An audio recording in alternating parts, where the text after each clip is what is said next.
চৰাইদেউ মহোৎসৱ বুলি ক'লে আমাৰ এই ৱৰ্ল্ড হেৰিটেজৰ লগত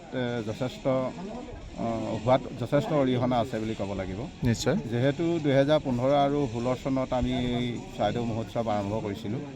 আজি এই 2025 চন পাইছেহি। এই চৰাইদেউ মহোৎসৱত বহুত ধৰণৰ আমাৰ অসমৰ বিভিন্ন স্থানৰ পৰা লোকসকল অহাৰ উপৰিও ভাৰতবৰ্ষৰ বিভিন্ন স্থানৰ পৰা আহি ইয়াৰ পৰম্পৰা, ইয়াৰ নীতি, ইয়াৰ ঐক্যতা, ইয়াৰ আমাৰ জনগোষ্ঠীয় সকলোখিনি দেখি তেওঁলোকে আপ্লুত হৈছিলে। আৰু লগতে চৰাইদেউৰ প্ৰতি যি মৈদামৰ প্ৰতি যি আমাৰ ভক্তিৰ ভাৱ তেওঁলোকে বুজি উঠিছিলে। আৰু এই পবিত্ৰ ছাল আমাৰ চৰাইদেউ মৈদাম যে আমাৰ আহোমৰ কাৰণে বা আমাৰ অসমীয়া জাতিৰ কাৰণে এটা পবিত্ৰ স্থল হয়। এই পবিত্ৰ স্থানত তেওঁলোকে যিখিনি কৰিলে বা দেখিলে, সেইটো আজি আমি তাৰ ফল পাইছোঁ। এই চৰাইদেউ মহোৎসৱত যথেষ্ট অৰিহণা আছে।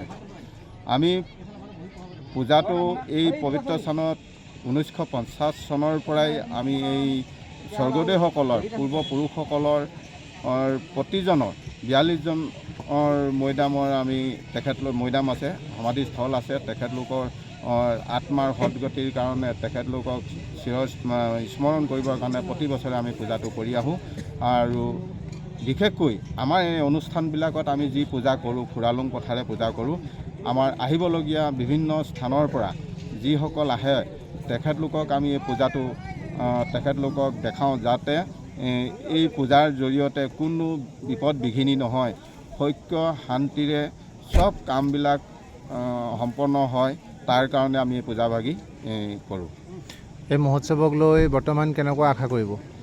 এই মহোৎসৱে যেতিয়া নেকি আমি বিচৰা আমাৰ মনৰ যিটো ভাৱ চিন্তা, আমি যিটো আশা কৰিছিলোঁ, এই মহোৎসৱতে 80% জড়িত আছে বুলি আমি নিজকে ক'ব বিচাৰোঁ। যিহেতু এই মহোৎসৱৰ আৰম্ভণিতেই আমাৰ প্ৰাক্তন মুখ্যমন্ত্ৰী সৰ্বানন্দ সোণোৱাল ডাঙৰীয়াই যি পদক্ষেপ ল'লে, সেই পদক্ষেপৰ পৰাই আজি এনে এটা পৰিস্থিতিত উপস্থিত হ'লগৈ। বিশ্ব ঐতিহ্য ক্ষেত্ৰ আমাৰ ইতিমধ্যে ডিক্লেয়াৰ হ'ল। তাৰ উপৰিও আজি 52খন দেশৰ ভিতৰত 4ৰ্থ স্থান পাইছে আমাৰ অসম। অসমতে আমাৰ চৰাইদেউ মৈদামো তাত লিপিবদ্ধ আছে। আজি পূৰ্বপুৰুষসকলৰ সমাধি ক্ষেত্ৰ বিশ্বত যে ঝিলিকি উঠিছে, সেইটোৱে আমাৰ গৌৰৱ। ক্ষেত্ৰতো বা মোৰ প্ৰিয় বিষয় আছিলে মোৰ বুৰঞ্জী। মই বুৰঞ্জী ভাল পাওঁ মানুহ এটা, আৰু বুৰঞ্জী প্ৰসিদ্ধ জেগালৈ আহিছোঁ, তাতে চৰাইদেউ। মই কৈছোঁ যে চৰাইদেউ মৈদাম, যেনেকৈ শিৱসাগৰ জয়দেউ ৰংঘৰ কাৰেংঘৰ। গতিকে মৈদামৰ অস্তিত্ব জীয়াই ৰাখিবলৈ হ'লে যিটো ৰাইজৰ প্ৰচেষ্টা, আজি ইয়াত গোটেই নেতৃত্ব ইয়াত লৈছে ৰাইজৰ লগতে সমভাৱে সহযোগিতা আগবঢ়োৱা এজন ব্যক্তি, সেইজন হ'ল ধৰ্মেশ্বৰ কোঁৱৰ ডাঙৰীয়া। তেখেত বিধায়ক, তেখেত ইয়াৰ যদিও স্থানীয় বিধায়ক নহয়, তেখেতে ইয়াত তেওঁ সেই জাতীয় সত্তাত থকাৰ কাৰণে উঠি পৰি লাগি আজি বছৰ ধৰি আজি চৰাইদেউ মহোৎসৱ এনেকৈ পালন কৰি আহিছে।